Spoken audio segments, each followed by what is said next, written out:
Bienvenue dans ce deuxième épisode. Aujourd'hui, direction la Bretagne. Plus exactement, Fougères. Ville où vous pourrez accessoirement retrouver un des plus vieux châteaux d'Europe les mieux conservés. Mais nous sommes là pour rencontrer un youtubeur très spécialisé dans son domaine. Et à mes yeux, il est un petit peu plus que ça, car j'ai découvert l'airsoft à travers ses vidéos. Neo035, c'est une question qu'on me pose de manière très récurrente et c'est tout à fait normal. Si c'était à refaire, en vrai, je ne choisirais pas ce pseudo. Surtout que faisant de la reconstitution en allemand, c'est un peu péjoratif pour les anciens. Parce que pour eux, Néo, c'est néo-nazi. Voilà, c'est juste le début. Alors que Néo, c'est l'anagramme de One. Donc là, du coup, certains ont normalement la référence, Matrix. Et c'est aussi, ça veut dire nouveau. Donc on a bien des avions qui s'appellent Néo. Maintenant, il y a un forfait Bouygues qui s'appelait Néo. Donc il y a des Néo partout, mais je me suis déjà fait, pas méchamment, mais gentiment embêté, parce qu'on m'a dit « Ouais, Néo, t'es un néo-nazi ». Donc après, le 35 vient au moment où j'ai voulu créer un Skyblog. Petit ange parti trop tôt, ou pas. Du coup, ce Skyblog, il fallait un pseudo. J'ai voulu tester Neo35, parce que je venais tout juste de revenir dans le 35, que j'ai passé une grande partie de ma vie en Bretagne, et d'où le 35, hein, c'est pour ça. Et sauf que Neo35 était déjà pris. Donc Skyblog m'a proposé, voulez-vous Neo 035? Donc du coup, c'est pour ça que je tiens à ce 0 qui est là. Il y a une très grande importance parce qu'à un moment, sur Doctissimo, il y a un gars qui s'appelait lui Neo35, sans 0, qui posait des questions sur son homosexualité. Du coup, il y a eu des quiproquos avec mes potes de l'époque. J'ai vu des screens sur leur ordi.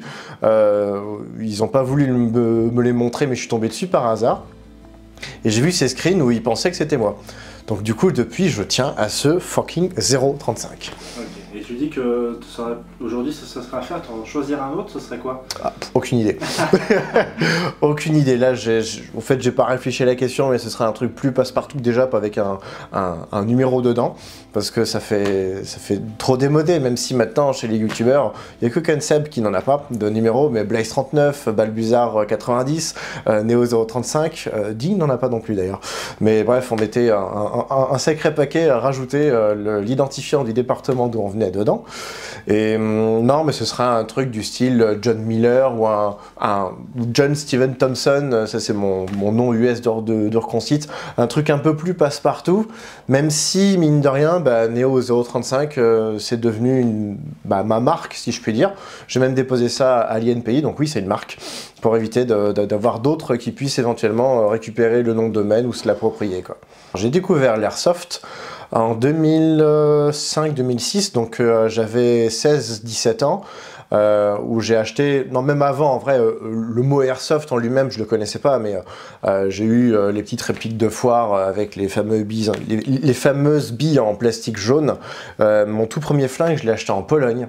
Une balade de classe, j'avais 11 ans et donc je l'ai acheté dans une foire, le truc qui coûtait je sais plus combien de zloty parce qu'il n'y avait pas l'euro, c'est en gros l'équivalent de 15 € et du coup je l'avais ramené, évidemment il a cassé. Donc, je crois que ma malédiction des répliques d'airsoft cassées vient de là. Et après, j'ai acheté ma première vraie réplique d'airsoft après avoir découvert sur internet, sur des forums que ça existait, parce que je cherchais des reproductions de Thompson. Voilà, je suis un de la génération de Soldats Ryan et surtout de Band of Brothers. Donc frappez-moi, je suis un bobiste. Pour Band of Brothers, l'acronyme c'est Bob, et du coup tous ceux qui viennent de cette génération-là, donc 2002, c'est des bobistes. Maintenant les jeunes connaissent même plus l'expression, hein, c'est trop vieux, ok, boomer. Mais du coup c'est comme ça que j'ai découvert, par des forums, j'ai découvert qu'il y avait des reproductions de Thompson qui existaient. Puis après, évidemment, dans les armureries aussi, j'ai aussi acheté ma première réplique Spring dans une armurerie, où c'était une Thompson M228. Je crois que je l'ai montré dans une de mes vieilles vidéos, où c'est un vieux Spring tout en plastique, que les vis qui sont en métal et le piston dedans. Et enfin, le ressort surtout, non, je crois que même le piston est en plastoc. Je l'ai toujours, elle est en train de pourrir quelque part au fond d'une boîte. Et une boîte en métal, hein, j'ai plus la boîte d'origine. À la demande générale de plein de monde, ouais, je vous promets, hein, plein de monde, je vous présente la Thompson M1928. de la marque Cybergun. Mais du coup, c'est comme ça que j'ai découvert. Et après, j'ai pratiqué l'airsoft pour la première fois. Donc j'ai attendu mes 18 ans, évidemment. Je me suis fait taper dessus parce que j'avais acheté ma réplique 6 mois avant. Oui, c'est pas bien, j'ai acheté ma réplique 6 mois avant, mais je m'en suis servi au moment de mes 18 ans dans une vraie première partie d'airsoft. Mais bon, après, comme on dit, c'est en faisant des erreurs qu'on apprend, et c'est après que... Enfin, c'est au moment où j'ai acheté ma première réplique que j'ai découvert que en fait, il y avait une réglementation, il y avait une loi, parce que au moment où je l'ai acheté, la réplique, je sais plus comment il s'appelait, mais il n'existe plus, je crois, c'était sur internet, n'a pas demandé ma carte d'identité ni quoi que ce soit. Du coup, ils ont envoyé direct parce que juste j'avais sorti 400 balles. Te souviens-tu de ta première partie d'airsoft?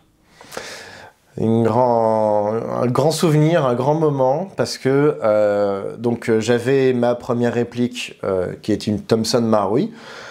Qui je ne la connaissais pas, c'est la première fois que je la sortais vraiment du carton, si je puis dire. Et donc j'ai été avec un groupe, alors je me souviens plus du nom de l'assaut qui hébergeait, je me souviens juste du nom d'une team qui était rattachée, qui s'appelait les DTC.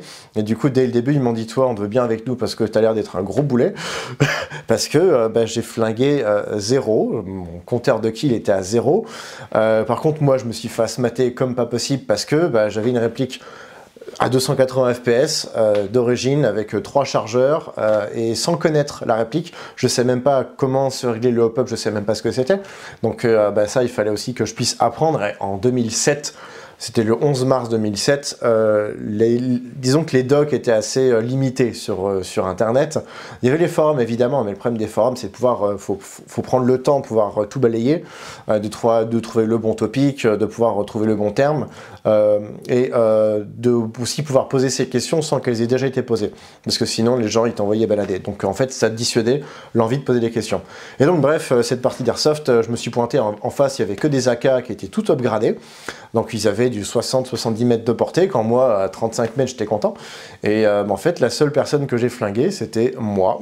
Parce que un mec, je le vois en face de moi à aller 50 mètres, je lui tire dessus, je vois mes billes qui partent.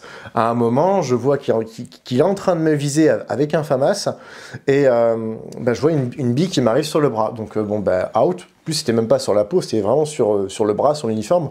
Je l'ai entendu plus que senti. Et donc je fais out, et puis après tous les autres autour de moi m'ont regardé, ils m'ont dit, mais pourquoi tu te dis out? Il y a une bille là. Ouais, mais le mec en face, il a pas tiré. Et en fin de compte, j'ai tapé dans un arbre qui m'a rendu les coups. Donc là, la nature m'a dit chais. Et c'est la seule personne que j'ai fragué finalement, c'était moi. Donc une très bonne entrée en matière de l'airsoft. Et bon, si c'est à refaire, je la referai aussi, bien sûr, parce que ça met des bonnes anecdotes comme ça, où du coup c'est tellement gros qu'on va dire que c'est du mytho. Mais non, il y a des témoins, ils sont même encore vivants, donc je pourrais éventuellement les faire venir.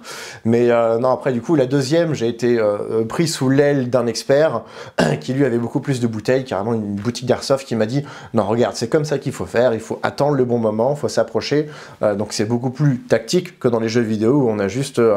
point visé, point touché, surtout à ce moment-là, en 2007, où il n'y avait pas encore trop la notion de balistique, de vent, tout ça, alors qu'avec des billes d'airsoft, la moindre branche, fini, la bille, elle a dérivé, et la branche, elle est intacte. À cette époque, quelle était ta tenue ? J'étais en para-US, donc ça rejoint la question sur les bobistes, parce que c'était mon tout premier uniforme, donc j'avais mis 2-3 ans pour le constituer au fur et à mesure. Ça a commencé par une gourde que j'avais achetée dans un surplus, que j'ai acheté 10 €, une gourde originale américaine avec la housse, je l'avais acheté 10 balles, et maintenant ça en vaut du triple, un quadruple, mais bon après c'est aussi normal, c'est l'offre et la demande et la pièce historique, là on parle de il y a 20 ans. Et ensuite j'ai acheté l'uniforme en lui-même sur eBay, la veste était à ma taille, mais le pantalon pas du tout, donc je pouvais en mettre 2 comme moi dedans. Après, pour me rassurer, je disais que du coup les poches étaient plus grandes par rapport à un pantalon à ma taille. Mais bref, du coup je me suis bien galéré avec un pantalon trop grand. J'ai quand même pu acheter les bottes de saut, le casque je l'ai emprunté à mon père. qui est lui aussi est collectionneur, mais de à peu près toutes les époques, mais c'était surtout son vrai casque américain qu'il avait quand il était en service chez les Américains. Donc, ou en tout cas, il l'avait acheté là-bas, du coup, c'est comme ça que j'ai pu avoir un casque.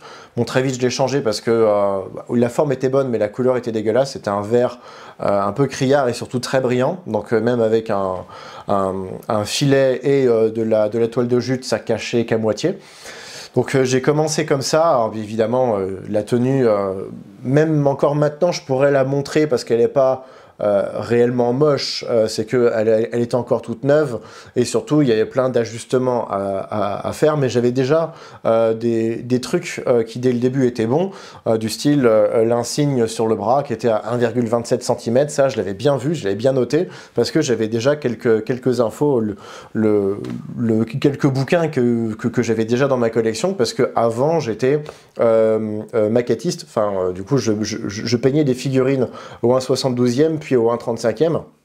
Donc c'est comme ça que j'avais déjà les bons éléments sur les bons uniformes. J'évitais les trucs qui ressemblent parce que j'avais déjà quelques sources, et puis aussi des magazines que mon père avait. Donc c'est comme ça que j'ai pu avoir à peu près rapidement une tenue qui ressemblait à quelque chose. Bon, après j'ai fait d'autres erreurs avec d'autres uniformes pour cause de sources qui n'étaient pas bonnes ou de flemme aussi, parce que quand on est impatient d'avoir un uniforme, on a envie de le montrer, on a envie de le sortir en partie. Et par exemple, il y avait une tenue allemande que j'ai montrée, il manquait la moitié des éléments dessus, mais après c'était de l'airsoft. En parallèle, j'ai fait de la reconstitution, j'ai à peu près commencé les deux à 1 an d'intervalle en gros, donc les deux demandent une discipline différente. Tu fais du WW2. Peux-tu nous expliquer la différence entre l'airsoft Seconde Guerre et l'airsoft traditionnel, que ce soit dans le jeu comme dans l'équipement? C'est un vaste sujet parce que en vrai, il y en a de plus en plus des différences. C'est que quand j'ai commencé en 2007, on pouvait avoir les mêmes perfs avec une Thompson et une AK. Maintenant, on va pouvoir avoir des moyens beaucoup plus modernes avec des gearbox. J'ai même vu des gearbox connectés, hein, même Chef Pampan en a parlé. Des gearbox connectés, des MOSFET machin, où on part dans le ultra technique et de plus en plus technologique, qui, je trouve, de mon point de vue, dénature la réplique de base. La réplique de base, Seconde Guerre mondiale. Si par exemple on prend une Grease Gun, qui est un truc le plus rustique qui soit, et que derrière on met une énorme mécanique dedans avec beaucoup de technologie, déjà il faut avoir la place, et ensuite il faut avoir l'intérêt, à quoi ça sert, alors que finalement l'idée c'est juste de tirer des billes. Donc après tout dépend de la vision des gens, il y en a qui vont faire comme Blaze 39, ils vont prendre une Sten, ils vont complètement la moderniser, voire même la massacrer, ça c'est un autre point de vue, mais bon, à charge de revanche. Du coup forcément, moi en étant passionné de rétro et de Seconde Guerre mondiale, je ne peux pas moi-même faire ce genre de custom. Après, je peux comprendre tout à fait qu'il y en a qui veulent le faire parce qu'ils aiment la base, mais finalement c'est comme les blasters des Stormtroopers. On prend une Sterling, on la modernise, donc là-dessus maintenant le E11, le blaster E11 est passé dans la pop culture et il n'y a plus aucun problème à le regarder, alors que c'est comme pour le blaster DL44, c'est une aberration. On prend un C96 qui est quand même une arme noble à la base, qui est un truc fait en plus en temps de paix, donc qui est super bien travaillé pour au final en faire un blaster de l'espace. Donc voilà, c'est...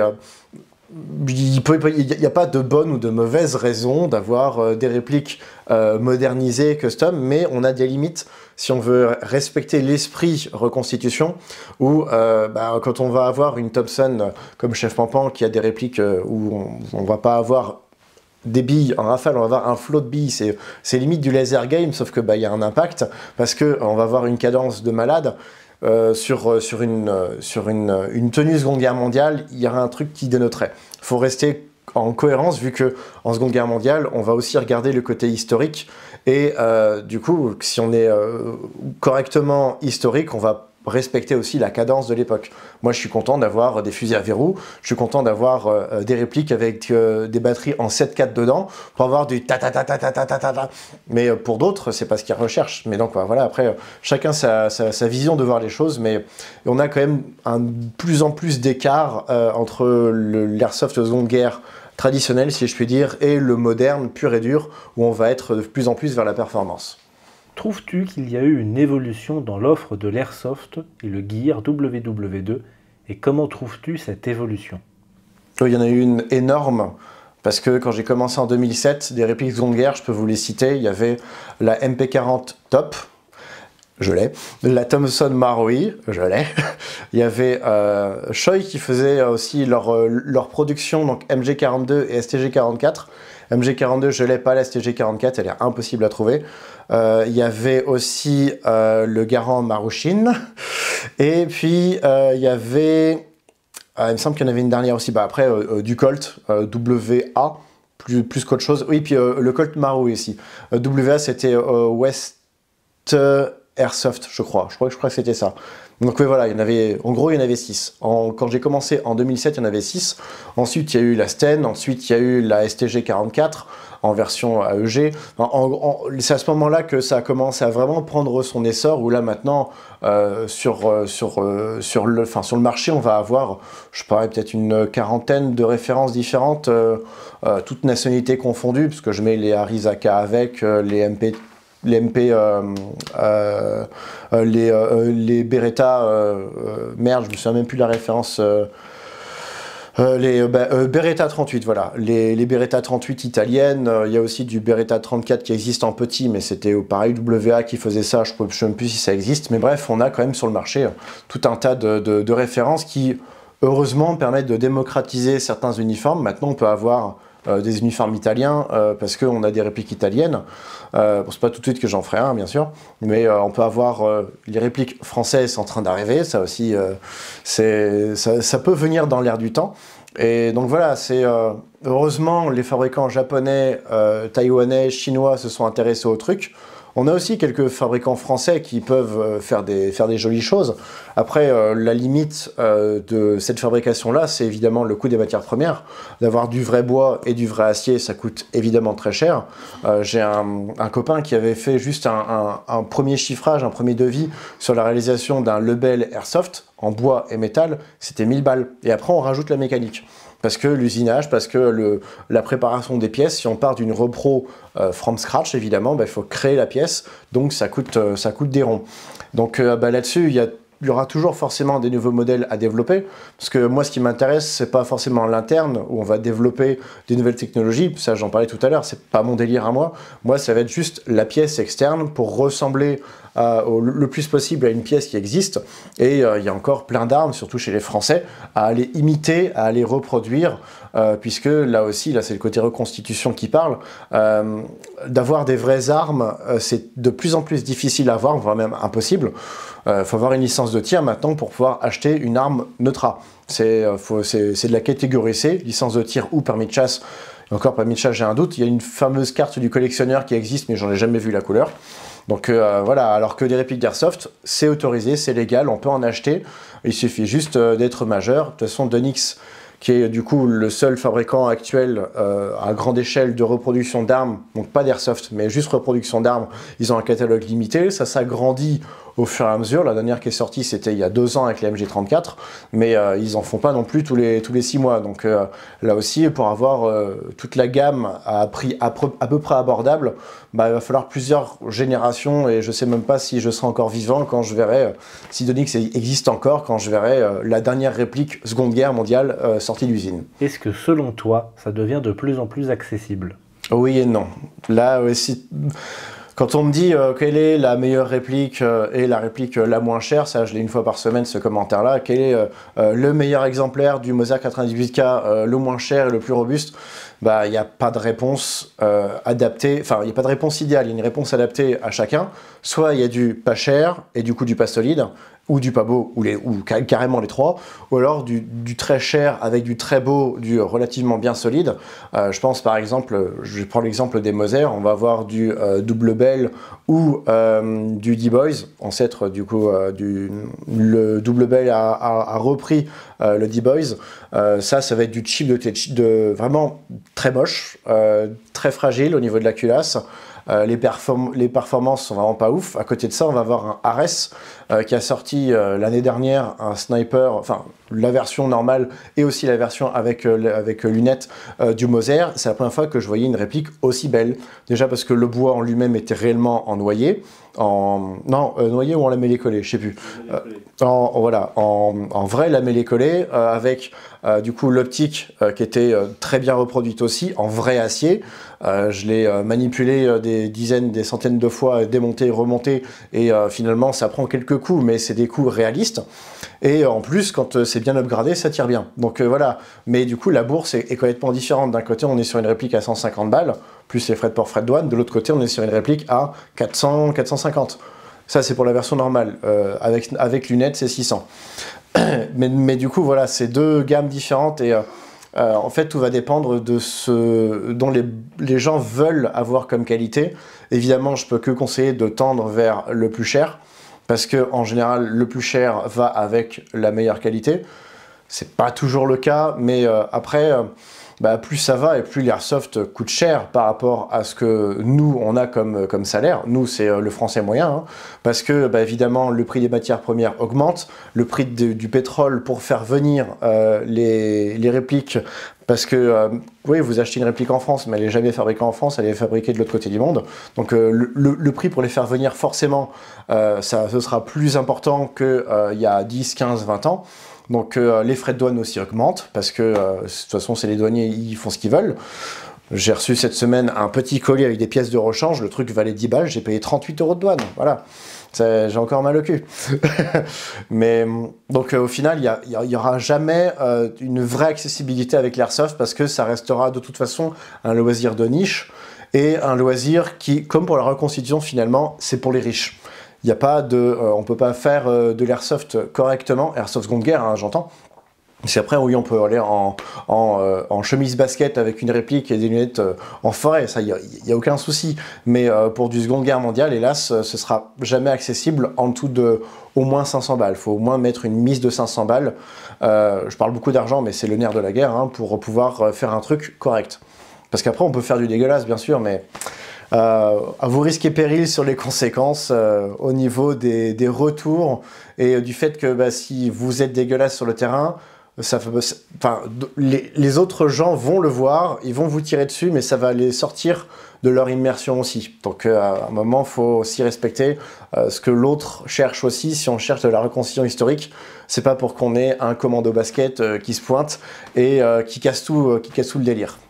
Avec le temps, tu nous as fait part que tu faisais de moins en moins de parties d'airsoft, voire plus du tout, mais il t'arrive de participer à des événements, mais pas forcément airsoft. Peux-tu nous en parler? Oui, alors l'airsoft, ça reste en tâche de fond dans ma vie semi-pro, on va dire, parce que c'est dans ma vie de loisir où je fais des vidéos. C'est surtout que, comme beaucoup, le temps est une ressource et je me sens plus utile derrière une caméra ou derrière un ordi à écrire du texte que sur le terrain, où là, sur le terrain, je vais me sentir un peu... C'est un plaisir égoïste à chaque fois, enfin de mon point de vue, parce que je vais faire ça pour moi. Quand je suis devant mon ordi, je fais ça pour une communauté, pour les autres. Donc c'est là la différence. Mais du coup, ça rejoint la reconstitution, où là, la reconstitution, on peut difficilement le faire tout seul dans son coin. Oui, moi, je vais présenter des uniformes, mais à un moment, ces uniformes-là, pour les connaître, il faut les pratiquer. Alors que l'airsoft, juste, je peux attirer dans mon jardin, je vois la réplique, elle tire bien, elle tire mal, je règle. Voilà, fin de l'histoire. Donc pour ça d'ailleurs que l'airsoft et la reconstitution, je trouve, vont ensemble pour connaître l'uniforme qu'on porte. Et du coup, je vais régulièrement faire des reconstitutions. Donc il y a plusieurs types, soit ça va être des sorties privées, comme j'ai déjà fait récemment, où j'ai fait une marche avec des gens qui faisaient de la 29e division d'infanterie. Donc c'est l'association From Normandy to Victory qui organisait ça. Donc coucou à eux, c'était une très bonne expérience, un peu dur au niveau des ampoules, mais ça va. Et parce qu'on a fait 30 bornes avec 20 kilos sur le dos en 3 jours, en dormant à même le sol dans des granges, ou presque, pour ceux qui ont dormi dans des granges, d'autres c'était carrément dehors. Donc c'était une expérience, mais au moins le matos vit, on comprend pourquoi certains équipements sont placés de telle manière, parce qu'on a le côté pratique, c'est réel. Donc aussi ça permet de rencontrer des gens, parce que ça aussi, avec ce que je fais sur YouTube, c'est que je suis connaisseur en tout, mais expert en rien. Et j'ai besoin, pour pouvoir aller au fond de mes sujets, sans mauvais jeu de mots avec ce geste, j'ai besoin d'experts pour pouvoir être sûr de ce que je vais dire pour éviter d'avoir, là aussi, encore une fois, le problème de la source.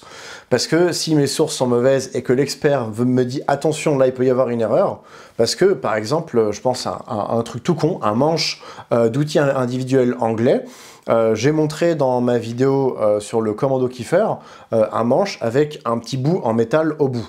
Le problème, c'est que j'ai appris après que ce modèle-là était fin de guerre. Sauf que le bouquin qui m'a servi de modèle, donc c'est le Tommy de la Libération de chez Histoire et Collection, il montrait en disant ça c'est le breulage des soldats anglais au moment du débarquement. Et il y avait le petit bout. Et du coup, j'en ai discuté avec le rédacteur en chef de chez Militaria, qui du coup travaille aussi chez Histoire et Collection. Et il m'a dit oui, c'est une erreur qui a été faite à ce moment-là, au moment de l'édition du bouquin. Et peut-être que depuis, ça a été rétabli sur les nouvelles éditions, mais toujours est-il que là, j'ai l'erreur. Donc voilà, ça c'est le problème. Et donc du coup, il y a les événements où ça va être de l'immersif en privé, il va être des événements où ça va être en public avec des camps. Donc ce qu'on peut avoir en Normandie par exemple, où là il y a la rencontre du public, donc c'est encore un plus, et un public pas forcément connaisseur, donc ils vont très peu me reconnaître parce que je suis youtubeur machin, mais du coup c'est là où je vais être un passionné parmi tant d'autres, parce que on va être finalement 40 sur un événement, on va être 40 guides différents pour pouvoir accueillir les gens et partager avec eux, et ça c'est aussi un des points qui, en tant que reconstitueur, je trouve intéressant, qu'on n'a pas du tout en Airsoft. En Airsoft, on a très peu de public, jamais de public parce que c'est trop compliqué, on n'est pas dans les Hunger Games, donc c'est le truc de la reconstitution, c'est que on peut partager ça.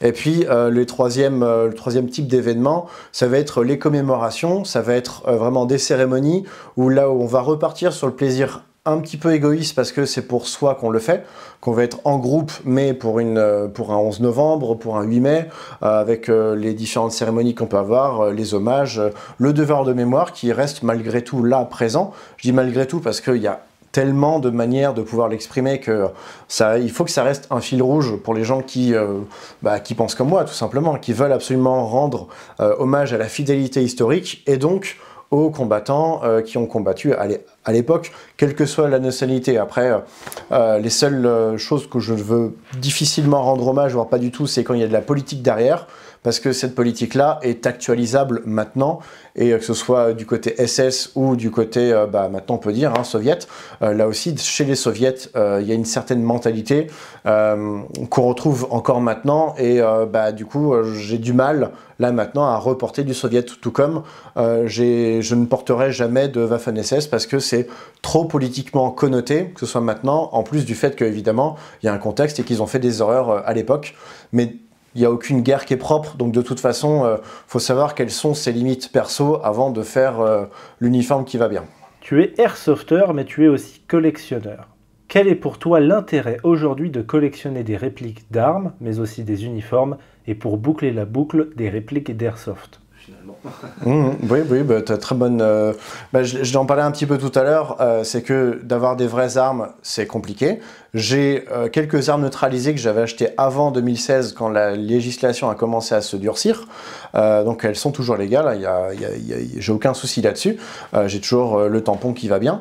Après, je suis tireur sportif, donc je peux avoir des autorisations, mais là, pour les avoir, c'est très compliqué. C'est de l'administratif de malade. J'ai un dossier comme ça à remplir juste pour avoir le renouvellement d'une autorisation. Donc en avoir plusieurs, en vrai, ça décourage. En même temps, c'est le but.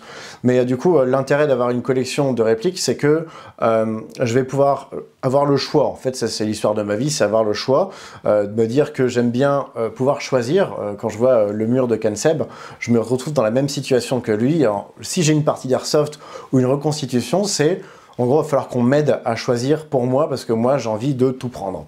Et on peut pas, évidemment. Mais du coup, quand j'ai fait ma marche il y a pas longtemps, j'ai dû demander au chef de groupe, tu me veux dans quel rôle? Parce que je peux faire bazooka, je peux faire tireur barre, je peux faire infantryman avec le garand, je peux faire sous-off avec la carabine USM1. Mais du coup, le fait d'avoir le choix me libère de certaines contraintes. Et si par exemple on me demande d'être avec une calibre 30, là par contre je peux pas, j'en ai pas. Ou pire, une calibre 50 sur un Charman, bah non, j'ai pas, je peux pas. Donc là-dessus, c'est un peu l'histoire de ma vie à vouloir toujours plus, et parce que je fais que de regarder vers le haut et jamais vers le bas, et parce que j'ai envie de plus. Mais à côté de ça, je me dis aussi que si j'ai gardé toutes ces répliques, parce que tout ce que j'ai montré en vidéo, j'ai quasiment rien vendu, parce que déjà c'est super chiant à vendre, parce que Facebook et Instagram, n'en parlons pas, et quand je vends, c'est des doublons, parce que je suis collectionneur, et du coup ça m'arrive d'avoir des doublons, et des fois c'est même des versions différentes, donc je les garde toutes les deux. Genre Grisgun V1 sans le levier, Grisgun V2 avec le levier d'armement que j'ai enlevé, oui, c'est les mêmes, mais je les garde. Toutes les deux quand même, je suis fou. Et ouais, ça c'est un problème de riche. Mais bon, à côté de ça, bah, le jour où il y a un besoin pour un tournage, par exemple, un tournage de film, court-métrage, et c'est là où je me dis, bah, du fait que j'ai le choix, eh ben, je peux proposer ce choix. Et j'ai participé l'année dernière à un court-métrage qui a été diffusé dans des vrais cinémas. Donc c'est la première fois de ma vie que je me voyais en gros sur un écran de Cinoche. J'avoue, j'ai une demi-molle. Je suis déjà passé à la télé, je me suis jamais entendu à la télé parce que chaque fois j'ai été coupé au montage et c'est quelqu'un d'autre qui était interviewé à ma place, mais moi j'étais là. Ça c'est un petit clin d'œil à ma femme qui, pour les 75 ans de la libération de Paris, est passée sur France 3, j'étais à côté, moi mon interview a été coupée. C'est elle qui est passée et puis pas moi. Et donc voilà, mais je me suis jamais entendu à la télé, vu oui plusieurs fois vite fait, j'ai fait BFM, France 2, France 3, et puis M6. Mais voilà, après, je m'étais jamais vu au Cinoche, là c'est fait. Ça a duré 20 secondes, mais voilà, j'étais là. Mais bref, au moment où on m'a contacté, on m'a demandé « t'as quoi ?» et moi j'ai répondu « tu veux quoi ?» Et du coup, bah, c'est plutôt lui qui a dû choisir ce qu'il voulait. Il voulait un officier, ok, je veux le contexte. Un officier qui va d'un point A à un point B en traction, ok, très bien. J'ai un officier de Panzer qui est dispo avec tous les insignes, avec le manteau, ok, très bien, vendu, on fait ça. Donc voilà, c'est l'histoire d'avoir le choix et de pouvoir proposer à d'autres cet avantage au moment où ils en auraient besoin. La période Seconde Guerre est sans nul doute une passion pour toi. Mais comment as-tu découvert cette passion et surtout, comment l'as-tu nourrie avec le temps? Elle vient de mon père, tout simplement. C'est les chiens font pas des chats. Hein. Un père qui fut colonel, maintenant il est à la retraite, il est encore vivant, qui fut à la retraite, qui lui-même était passionné du coup d'histoire militaire. Forcément que j'aurais pu aimer les poupées Barbie, évidemment, mais disons que le chemin aurait été un peu plus difficile. C'est que il a toujours grandi lui-même avec des maquettes, donc des maquettes au 1/72e d'avion ou un 35e de blindé, et du coup régulièrement quand on allait dans la maison de vacances familiale qu'on a dans le sud de la France, je revoyais toutes ces maquettes, je voyais aussi des figurines au 1/72e, du coup un beau jour il m'a offert mes propres figurines. On regardait des films type Le jour le plus long, Quand les aigles attaquent, Un pont trop loin, Le pont d'Armageddon, enfin des vieux films qui je trouve maintenant ont extrêmement mal vieilli. Bon, peut-être pas Le jour le plus long, mais en tout cas les autres, oui. Le pont d'Armageddon, je le regarde avec mes yeux de maintenant, j'ai envie de les crever parce qu'il y a des erreurs partout, niveau uniforme, mais bon, c'était l'époque, quoi. C'est tout comme dans la 7e compagnie, il y a plein d'erreurs. Ils vont prendre une dépanneuse allemande, putain, c'est un half-track, quoi. Mais bon, après c'est normal, c'est les moyens du bord, ça fait aussi la magie de ces vieux films. Mais du coup, c'est avec ces vieux films-là que j'ai pu grandir, que j'ai pu voir l'intérêt de s'intéresser à l'histoire aussi, de découvrir des histoires, parce que c'est pas juste l'histoire des batailles qui sont intéressantes, c'est la petite dans la grande, qui du coup, on va avoir aussi des témoignages des anciens. J'ai eu la chance de pouvoir rencontrer plusieurs anciens combattants. Beaucoup moins que ce que j'aurais souhaité, hélas, et puis maintenant, de pouvoir aller en Normandie et de rencontrer les anciens, enfin, c'est des rockstars, et j'avais été choqué, bon là je fais totalement du hors-sujet, mais j'avais été choqué de voir des petits jeunes qui ont, je sais pas, 16-17 ans, faire des selfies avec les anciens, sans discuter avec eux, c'est juste, ils font des selfies, ah trop bien, hop, et puis ils se cassent. Mais à leur âge, moi, je chassais des Pokémon. J'avais les cartes Pokémon. Bon, peut-être un petit peu plus jeune quand même. Mais au final, c'est maintenant comment je la nourris, ça va être en continuant de découvrir toujours plus de références, d'histoires, de bouquins, d'uniformes aussi, parce qu'à chaque fois que je regarde un bouquin avec des uniformes dedans, pour moi, c'est une liste de courses. me dit tiens ça je l'ai, oh celle-là je l'ai pas, putain cette veste-là il me la faut, allez faut que je la trouve. Et du coup j'évite de regarder ce genre de bouquin parce que mine de rien à chaque fois c'est pas juste le prix du bouquin, c'est d'ailleurs il faut assumer pour pouvoir acheter ce qui m'intéresse. Et les films, évidemment, font partie de de la pop culture qui, moi aussi, m'encourage à pouvoir m'intéresser à tel ou tel thème. Alors après, il y en a qui vont fustiger ceux qui se font influencer par les films pour choisir des uniformes, genre des furistes, il y en a eu aussi plein, des tankistes américains, il y en a eu plein parce qu'il y a eu Fury. Après, la différence, moi je ne vais pas rentrer dans ce débat-là en disant qu'on suit absolument ce que les films nous montrent, c'est juste que ça nous donne des idées et de se dire, bah là on a accès à des images qu'on n'a pas accès en temps normal, du coup, ah oui, mais en fait, c'est plutôt cool, ça débloque. Parce que des tankistes, en vrai, on en voit déjà dans Band of Brothers, on en voit déjà dans le soldat... Non, pas dans le soldat Ryan, non, on n'en voit pas. Là, je dis des conneries. Mais du coup, par contre, dans Le Jour le plus long, là, oui, il me semble qu'on en voit. Donc après, ça fait partie de l'armée américaine. Donc il n'y a pas de mal, je trouve, à vouloir se spécialiser dans le tankiste, même si la période correspondait à 2014 avec la sortie de Fury. Tout comme, là, au moment où je parle, The Master of the Air n'est pas encore sorti. Donc la nouvelle série de Spielberg et de Tom Hanks. Mais là aussi, il y a déjà plein de gens qui disent « Oui, on va avoir des aviateurs. » Ouais, enfin là, pour avoir des aviateurs, j'ai une tenue d'aviateur déjà, mais vraiment super light. Et je sais que si je veux un truc de bombardier, putain, là, faut sortir le billet de 2000 balles. Donc non, ce sera pas accessible à tout le monde. Et 2000 balles, en vrai, c'est ce qu'il faut pour une tenue de para-US, si on veut bien la faire. Mais après, la différence, c'est que il y a moins de pièces sur la tenue aviateur. Donc, c'est directement le blouson, c'est 500 balles. Le pantalon, c'est 500 balles. Tous les équipements, on rajoute du coup 1000 balles. Alors que la tenue de para-US, on l'achète petit à petit. Et oui, au final, ça fait 2000 balles avec déjà 500 balles pour la réplique. Mais comme c'est petit à petit, disons que la facture fait moins mal, quoi. Mais donc, c'est comme ça que j'alimente au fur et à mesure. C'est toujours des nouvelles découvertes, des nouveaux challenges aussi au niveau des uniformes que je vais pouvoir reconstituer. Après, ça peut être aussi influencé par les répliques qui vont être sorties par les fabricants Airsoft. Par exemple, des uniformes français 40, on n'en a pas des masses dans le monde de l'Airsoft parce qu'il n'y a pas la réplique qui va avec. Après, bah, du coup, le MAS 36 Airsoft qui est en train d'arriver, c'est un premier pas, bien sûr, c'est un premier pas qui coûte cher parce qu'il y a tous les R&D qui, lui aussi, évidemment, faut que l'entreprise Victory Tech rentre dans leurs frais. Mais après, une fois que la R&D est passée, finalement, on l'achète qu'une seule fois et d'autres fabricants vont pouvoir, chez les Chinois par exemple, vont pouvoir refaire des copies. Ce qui fait que derrière, les autres fabricants vont refaire des nouvelles versions. Puis bah, là, on part sur... Bon, on va pas arriver non plus au même niveau que la M4 avec autant de versions différentes, mais si on peut avoir plusieurs panels de MAS 36, ça peut être pas mal. Par exemple, la Thompson, la toute première Thompson Marui a coûté à l'époque 350 balles, 400 balles. Oui, maintenant on peut en trouver pour 180 € parce que c'est des copies qui ont été faites. Comme la toute première Sten, c'est pareil, c'était Viva Arms de mémoire qui l'avait sortie, et elle coûtait 450, 500 balles. Mais derrière, AGM a récupéré, et maintenant ils les vendent pour 150. Je parle presque prix en Chine, après il y a les frais de port, frais de douane, ça rentre pas dedans.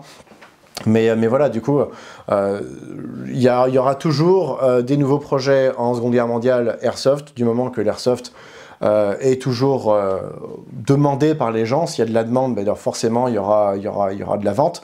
Et c'est Viva Arms qui, par exemple, pendant un moment disait oui, on peut faire une série avec des labels. Pour ça, il faut en vendre 400 d'un coup. Donc le jour où il y a un investisseur qui dit j'achète les 400 d'un coup, la production sera faite. Et après, ben, du coup, derrière, il y aura logiquement pas de limite.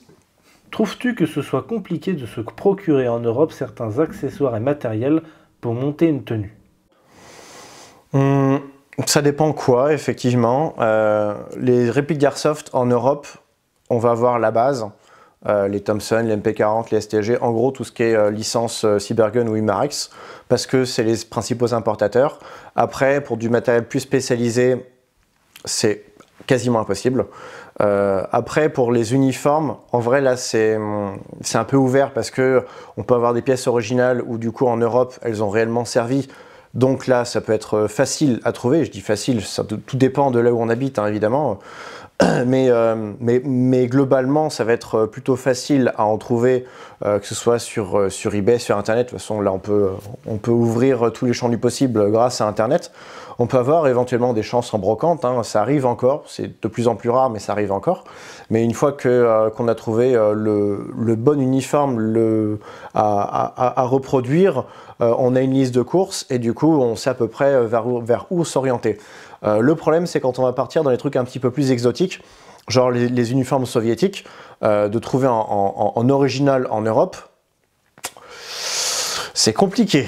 Je crois que j'ai dû acheter un calot en original dans une brocante et je sais même pas s'il est d'origine ou après-guerre, hein, parce que le marquage est effacé, mais voilà, c'est le seul truc que j'ai acheté en original en soviet parce que tout le reste vient forcément des pays de l'Est. Donc importé via eBay ou autre, ou alors c'est la reproduction, et là aussi importé de Biélorussie principalement. Donc tout dépend ce qu'on cherche, mais globalement, pour de l'américain, de l'allemand en Europe, ça se trouve, même en repro. Après, tout dépend quoi, parce que là aussi, il y a des pièces d'uniforme en allemand. Enfin, par exemple, là, je suis en plein dans un uniforme pionnier, il me faut une pelle de pionnier, j'en ai une, sauf que c'est pas la bonne taille. Et j'ai cherché cette foutue pelle sur Internet, je la trouve pas, à moins de 400 balles, ça n'existe pas en repro.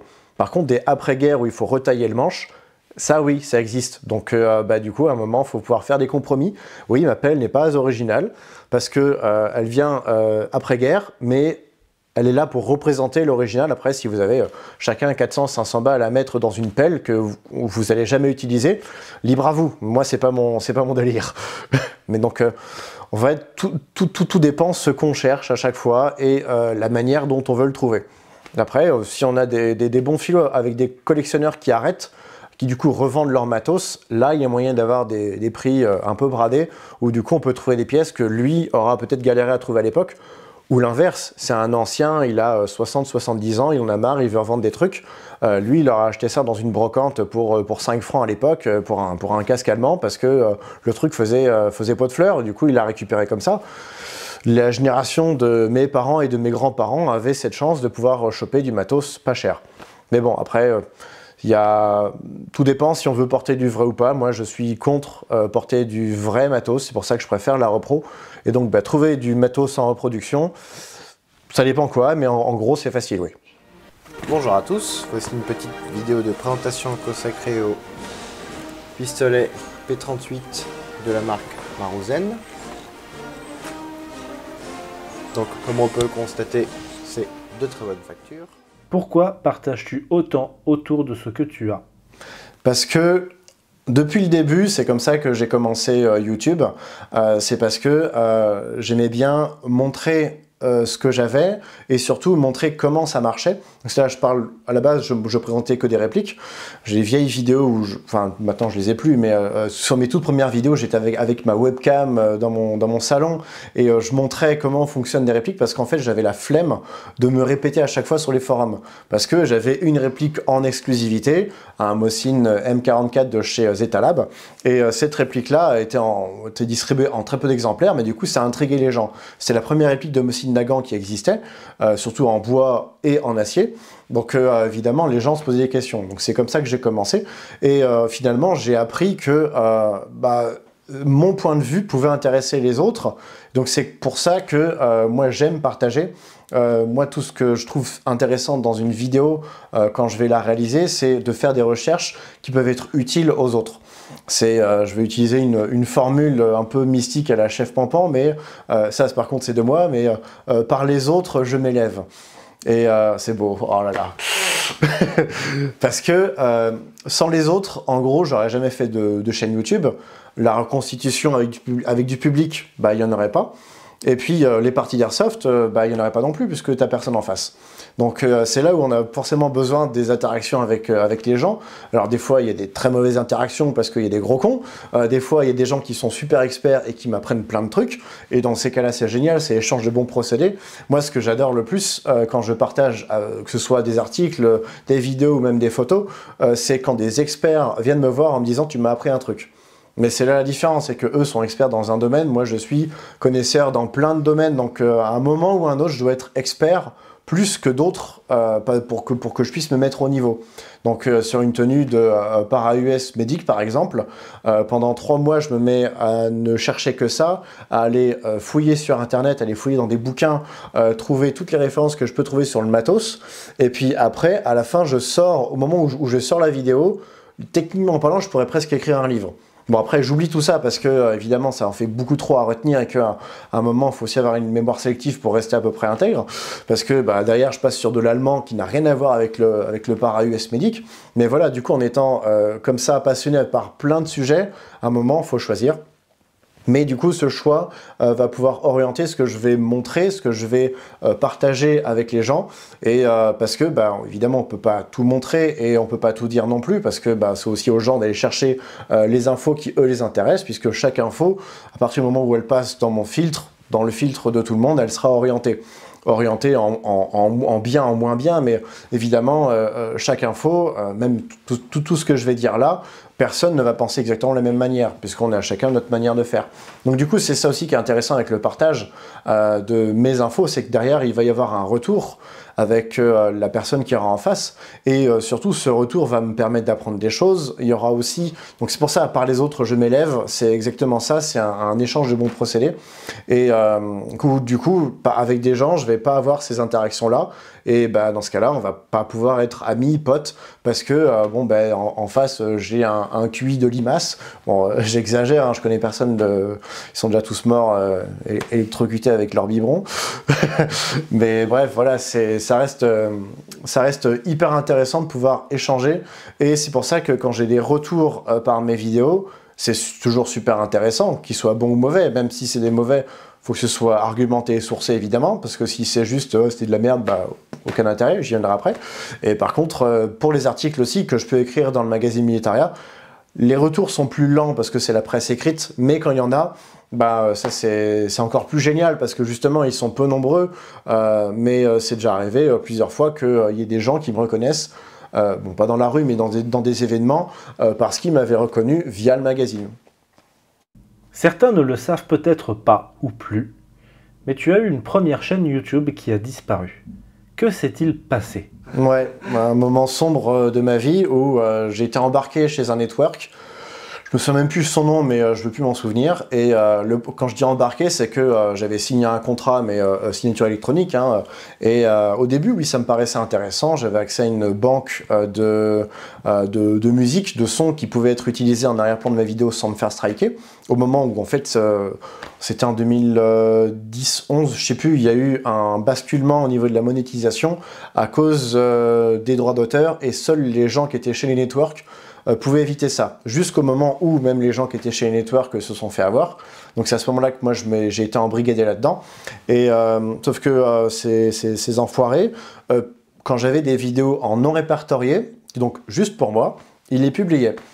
Sans mon accord, sans quoi que ce soit, et du coup j'ai ouvert plusieurs tickets chez eux, ils m'ont dit non c'est pas nous, c'est YouTube. Évidemment j'ai été sur des forums liés à YouTube, et sur les forums on me disait non mais c'est le network qui peut faire absolument tout ce qu'ils veulent parce qu'ils ont accès à la chaîne. Et c'est vrai, dès le début on dit est-ce que vous voulez leur donner l'autorisation de tout? Et oui, on leur donne l'autorisation de tout, littéralement. Mais en échange de quoi? Ils nous payent par mois sans avoir la limite des 70 € de AdSense. Et à l'époque, je gagnais, je sais plus, entre 5 et 10 € par mois, donc j'avais 5 et 10 € par mois sur mon compte, alors qu'avant, il fallait que j'attende littéralement 6, 7, 8 mois pour avoir ce seuil fatidique des 70 €. Donc c'était ça l'attrait en tant que petit, d'être embarqué chez ce network-là. Et donc après avoir eu 3 vidéos qui ont été publiées automatiquement, j'en ai eu marre, j'aurais dit ok, je veux me casser, ils m'ont dit non, vous êtes engagé jusqu'en février 2016. On était en juin 2015, je leur ai dit ok, dans ce cas-là, je vais supprimer. Ils m'ont dit non. Je leur ai dit si, et je l'ai fait. Et si c'est à refaire, franchement, je ne le referai pas. Parce que de passer de 12 700 abonnés à 0 et de repartir de 0, il m'a fallu 3 ans pour récupérer ce seuil des 12 700. 3 ans en ayant l'historique des anciennes vidéos, hein, évidemment. Et où en fin de compte, une vidéo qui pouvait marcher sur l'ancienne chaîne n'a pas du tout fonctionné sur la deuxième.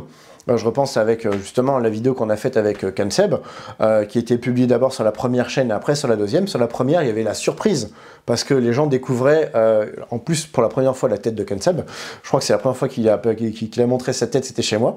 Et donc il y avait cet effet de surprise qui du coup ne pouvait pas être la présence sur la deuxième. Du coup, cette vidéo-là, maintenant, a presque autant de vues que sur la première chaîne, évidemment, mais c'est juste avec le temps, parce que ça fait maintenant 8 ans que je l'ai relancé, la nouvelle. Mais même, j'ai aussi j'avais cette fierté avant. Ma toute première chaîne a été créée en 2006, et il y avait cette date-là créée en, je sais plus, juillet 2006, un truc comme ça. Et ça, il n'y a pas grand monde qui peut avoir cette historique-là sur leur chaîne. Donc je regrette, rien que pour la date de création, d'avoir supprimé mon ancienne chaîne. Quand tu as commencé l'aventure YouTube, pensais-tu arriver à des vidéos regardées à l'international, avec des sponsors internationaux, et surtout une passion que tu partages avec ta femme? Ça, ce serait mentir que de dire que je ne le voulais pas.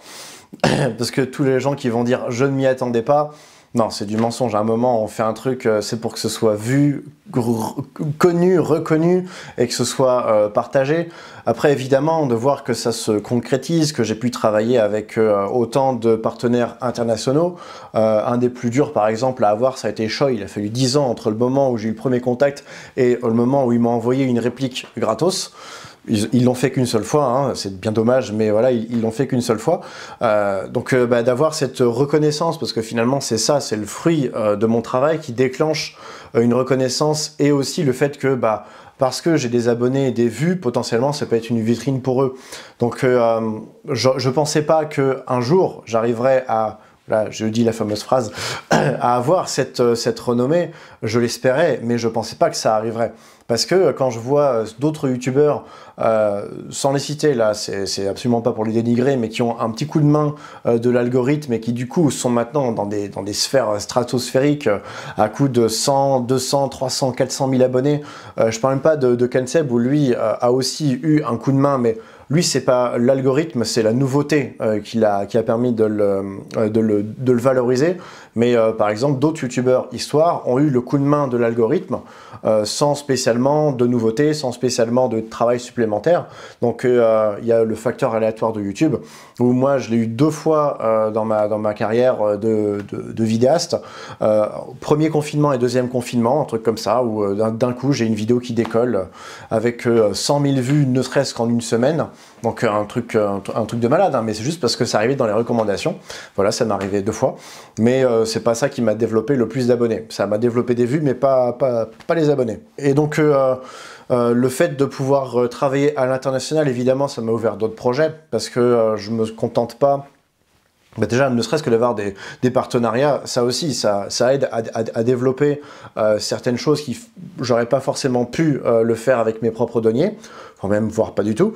Même si des fois, avoir des partenariats, c'est aussi devoir investir pour pouvoir présenter correctement la réplique. Par exemple, je pense à la Sten MK5. Il m'a fallu 6 mois pour pouvoir négocier à ce qu'elle me soit envoyée gratuitement. Finalement, elle venait même pas de Taïwan, c'est un partenaire français qui me l'a envoyé parce que c'était un échantillon et lui n'en voulait pas. Donc il a été très sympa et je le remercie encore. Mais par contre, j'ai pas le droit de citer qui c'est, hélas. Mais par contre, à côté de ça, j'avais pas l'uniforme qu'il fallait pour présenter la réplique. Donc la réplique, je ne l'ai pas payée à 500 balles. Par contre, l'uniforme qui va avec à 700 balles, là oui, je l'ai payé intégralement. Et sans partenariat, parce que les boutiques de gear n'ont pas forcément les mêmes envies que les boutiques d'Airsoft. Et eux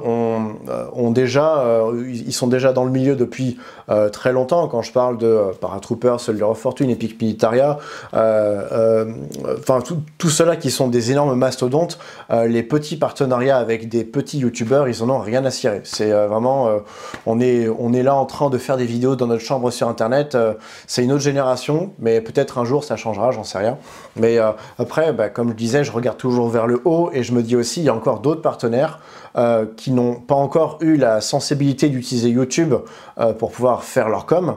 Et c'est là où je me dis, je peux leur apporter cette vitrine pour avoir ensuite des ventes, mais après, faut qu'ils mesurent l'investissement. Et évidemment, c'est pas forcément facile à avoir. Et là, même sans parler de rémunération, là c'est juste du partenariat. Évidemment, je ne suis pas rémunéré pour ce que je fais. Je pourrais, mais ça marche pas. C'est juste, je suis trop petit pour que ce soit réellement rémunéré.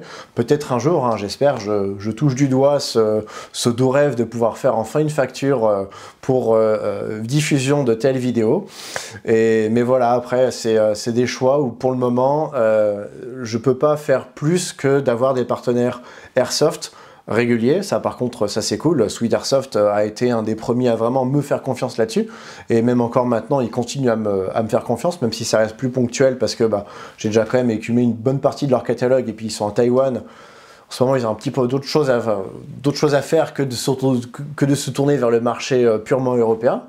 Mais voilà, après, ça reste, pour reprendre la question initiale, ça reste une certaine fierté que je sois reconnu à l'international comme étant un des représentants de l'Airsoft Seconde Guerre. Je ne suis pas le seul, ça j'en suis sûr. Et un des premiers à montrer des uniformes. Et par contre, ça, je sais que je suis le seul à le faire de manière régulière. Quelle a été ta plus grande fierté par rapport à YouTube? Ma plus grande fierté, en vrai, elle est tellement récente que j'ai pas le droit d'en parler. Et que, si vous suivez ma chaîne, voilà, normalement, au moment où vous découvrez cette vidéo, il y aura déjà des trucs qui sortiront. Après, c'est pour ça que je mets des pincettes et que je peux rien dire, parce que tant que c'est pas concrétisé réellement, je ne vends pas la peau de l'ours avant de l'avoir tué. Donc ça, c'est déjà une première fierté. La deuxième, c'est de travailler pour le magazine Militaria. Donc j'avais déjà travaillé pour eux entre 2013 et 2014. Ils ont mis la clé sous la porte parce que l'histoire et collection a fermé. Et du coup, ça s'est arrêté là. Fin de cette histoire-là. Et en 2020-2021, j'avais reproposé au rédacteur en chef de Militaria mes services parce que ça me manquait tout simplement. Et il m'a dit non, parce qu'on veut orienter vers les collectionneurs. Les collectionneurs qui veulent avoir juste du vrai.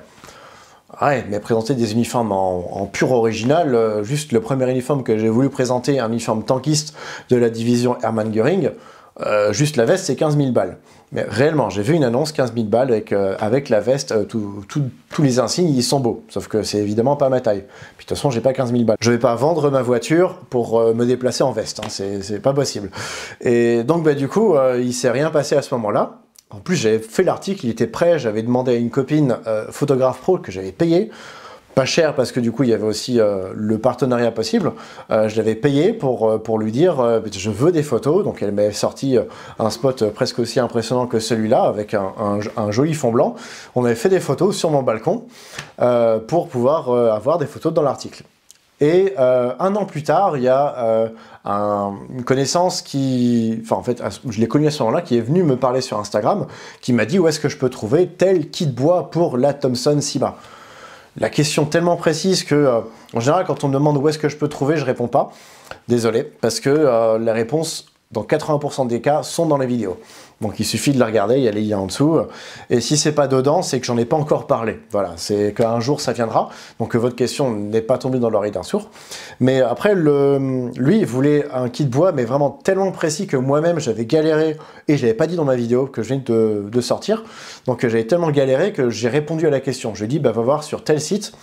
HK 111 Tiger, je sais plus comment il s'appelle, mais va voir sur tel site. Là, tu pourras trouver. Et du coup, il m'a répondu « Ah, c'est trop bien, merci. Au fait, je suis le rédacteur... je suis le responsable com du magazine. Est-ce que ça te dirait de travailler avec nous ?» Ah, c'est marrant que t'en parles.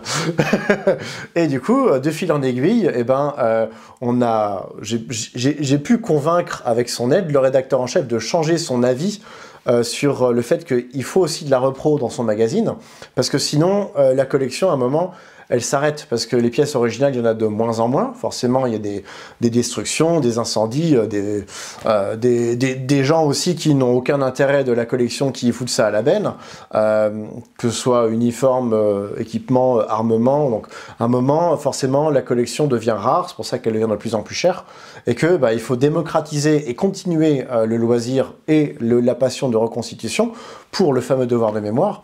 Donc pour ça, il faut des repros. Forcément, avec la corpulence que j'ai, des originaux à ma taille, c'est compliqué. Encore plus si un jour je veux faire du poilu, c'est impossible.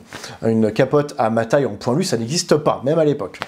Donc au final, voilà, c'est pour ça que là, c'était une de mes fiertés, c'est de pouvoir retourner dans le magazine parce que ça pouvait servir le magazine pour aussi le redynamiser et rendre les jeunes aussi sensibles au fait que la presse, elle existe. Elle existe toujours, elle est encore là, et pourtant c'est difficile avec Internet parce que tout le monde va chercher sur Internet, mais dans les magazines c'est plus compliqué. Hein. Si on veut pouvoir rechercher un truc dans les magazines, faut tous les avoir. Donc du coup, c'est de pouvoir retravailler pour Militaria, c'est quand même une de mes fiertés, en plus du fait que ma chaîne YouTube est du coup une vitrine pour Militaria et inversement, parce que le fait de pouvoir gérer les deux médias ensemble, quand je fais une vidéo, je fais l'article en même temps, même si l'article sortira 6 mois plus tard, comme ça les recherches je les fais qu'une seule fois tout simplement, les photos et les vidéos c'est pareil, et inversement quand je fais une présentation en article, là par contre comme j'en sors un par mois, j'aurais pas forcément la ressource pour faire ça en vidéo, à sortir une vidéo par mois, mais par contre j'ai déjà là aussi une base qui un jour me servira à faire la vidéo qui ira avec. Tu t'organises comment pour réaliser une vidéo et combien de temps il te faut? En fonction du format évidemment, car tu as plusieurs formats sur ta chaîne. Ouais, bon les unboxings on oublie parce que c'est du couper-monter presque aussi facile que ça, c'est pour ça que j'en fais de temps en temps quand même pour garder de l'activité sur la chaîne, mais une vidéo de présentation de réplique va me prendre, si la réplique je ne la pète pas, 2-3 semaines, si je la pète ça met 3 mois, donc ça met tout le temps 3 mois. C'est-à-dire, si vous êtes un fabricant de marque d'airsoft et que vous voulez faire un crash test, envoyez-moi votre matos, puisque je fais que de le casser. Et bref, du coup pour une réplique d'airsoft, je vais mettre entre 2 et 4 semaines pour faire la préparation, donc que ce soit les achats de pièces d'uniforme qui vont avec, que ce soit le custom de la réplique extérieure, hein, l'intérieur je touche pas, donc ça marche, et puis après, montage, tournage, enfin écriture, montage, tournage, il me faut entre 2 et 3 semaines en fonction de mes dispos évidemment. Si vraiment je devais compacter ça en une semaine de travail, je mettrais peut-être une journée pour l'écriture, donc 8 heures, et puis après ça va être tournage, montage, ça aussi ça peut me prendre entre 8 et 16 heures à peu près, tout dépend de la complexité du tournage. Ça c'est pour les répliques. Pour les uniformes par contre, là, il y a 2, 3, 4 mois de recherche en amont, avant même de commencer à penser à juste faire le tournage. Après, c'est de rassembler toutes les pièces dont j'ai besoin. Des fois, je me définis une date de tournage, mais finalement, il me manque une pièce, et je repousse, parce que je préfère... avant, j'aurais fait, et puis après, je serais revenu dessus, mais je préfère ne pas faire que mal faire. Maintenant, c'est comme ça que je fonctionne. Mais bon, évidemment, on fait des erreurs. Avant, j'ai mal fait et du coup, j'ai dû refaire maintenant. Parce que refaire des vidéos, ça, c'est un truc que j'ai fait plusieurs fois. Et du coup, je vais mettre littéralement minimum 3 mois pour faire une vidéo d'uniforme, à défaut de 1, 2, 3 heures par jour. Donc ça c'est le soir après mon travail normal. C'est pour ça qu'en ce moment là, au moment où je tourne cette vidéo là où on est ici, j'ai pas sorti de vidéo d'uniforme depuis 3 ou 4 mois et de réplique depuis pareil 3 mois parce que j'ai pas le temps de pouvoir préparer tout ça en plus de mon travail normal qui lui me rapporte réellement de l'argent, donc c'est pour ça que je me consacre sur mon temps sur mon travail normal et me fait vivre hein, tout simplement. Donc c'est évidemment compliqué de pouvoir trouver du temps, de pouvoir aussi avoir les bons éléments au bon moment, et après seulement ces 3-4 mois de recherche où je sais ce que je vais dire, là je vais pouvoir parler du tournage, et après il y a le montage, mais là en général le montage est beaucoup plus facile à faire parce que tout est déjà tourné. Contrairement aux vidéos de réplique où il va y avoir plusieurs temporalités au moment où je vais tourner ma vidéo, entre le moment où je suis dans mon bureau et le moment où je vais avoir la réplique en test de tir et le moment où je vais faire d'autres plans extérieurs, il peut se passer plusieurs jours, semaines, alors que sur l'uniforme, je vais faire un tournage, je vais m'habiller une seule fois, et une deuxième fois pour me mettre dans mon bureau avec mon décor derrière, mais voilà, c'est tout. Donc au final, la préparation de la vidéo d'uniforme sera très longue, et c'est aussi la plus compliquée, parce que des fois les sources manquent, et aussi la plus stressante, parce que à chaque phrase, je me dis, est-ce qu'il n'y a pas quelqu'un qui serait capable, via une autre source, de me contredire? Ou là, du coup, si je fais des erreurs, évidemment, c'est compliqué à gérer, ne serait-ce que pour moi-même, en me disant que ma mission est pas correctement réussi parce que j'ai fait une erreur. Donc c'est pour ça que sur mon site, j'ai une page erratum avec les différentes erreurs que j'ai pu retrouver après avoir publié la vidéo. Mais des fois, c'est hélas pas possible de pouvoir faire autrement qu'avec l'erreur parce que la repro qui existe a cette erreur-là et que on peut pas faire avec. Enfin, on peut pas faire sans, on peut pas faire autrement. C'est quoi ou ça a été quoi le plus dur quand tu réalises une vidéo? La technique. C'est que un peu comme tous les youtubeurs airsoft, reconstitution, enfin tous, à chaque fois je fais ça seul. De temps en temps je demande l'aide de quelqu'un, mais le problème du quelqu'un c'est que ça va être ma femme qui, je le répète, a la même passion, mais n'a pas la même passion pour la technique que moi. Ça peut être des amis, et le problème c'est que ils sont pas techniciens, et évidemment ça les saoule parce qu'ils voient que je suis très exigeant sur ce que je veux. Je vais les guider en disant je veux un plan de là à là, et fais gaffe à la mise au point, parce que ça m'est arrivé tellement de fois d'avoir quelqu'un qui me filme et qui fait pas gaffe à la mise au point, et qui derrière se contente du tout petit écran de retour, et puis qui se voit que oui, de loin ça paraît beau, sauf qu'en fait une fois arrivé sur l'ordi, putain c'est flou parce que derrière il y a une branche qui bouge et c'est la branche qui a pris la mise au point. Et ça m'est déjà arrivé 3 à 4 fois de refaire des tournages de zéro parce que j'avais 2, 3, 4 plans qui étaient foirés. Et derrière, ça m'est aussi arrivé d'avoir des plans foirés et je m'en rends compte juste après, donc je peux retourner. Il y a une fois où ça s'est vu parce que je vais retourner le même jour, sauf que là cette fois il avait neigé. Et donc ça c'est une de mes dernières vidéos d'uniforme que j'ai sortie l'année dernière, il y a presque un an jour pour jour, où j'ai prévenu, ouais, il y a du fort raccord. D'habitude ça se voit pas, mais là ça se voit parce que j'ai un plan, 2 plans où c'était flou et je l'ai pas vu au moment où j'ai tourné, malgré que maintenant j'ai un écran de retour, mais j'ai quand même 2-3 mètres entre moi et l'écran de retour, donc j'ai pas des jumelles pour voir comment ça se passe. Et du coup ces plans étaient flous, donc j'ai dû rentrer chez moi, regarder sur mon vrai écran de PC, ah merde c'est flou, je retourne dehors. Ah la neige elle a fondu entre temps. Donc là je peux pas rajouter de la cocaïne partout, je suis pas assez riche. Mais voilà, du coup, clairement c'est la technique qui me fait chier parce que c'est toujours le facteur aléatoire. Que des fois j'ai pas de bol parce que j'ai une batterie qui va tomber en rade, parce que j'oublie de déclencher un micro, parce que j'ai un plan où la mise au point n'est pas bonne mais je le vois pas parce que l'écran de retour est loin, et ou alors je vais faire une vidéo en extérieur où je vais tirer et finalement la bille on la voit pas. On la voit pas parce que la lumière est pas bonne, ou alors on la voit et on voit qu'elle part loin vers le haut parce qu'il y a du vent et que la réplique était mal réglée à ce moment-là. Donc il faut avoir les outils pour régler la réplique.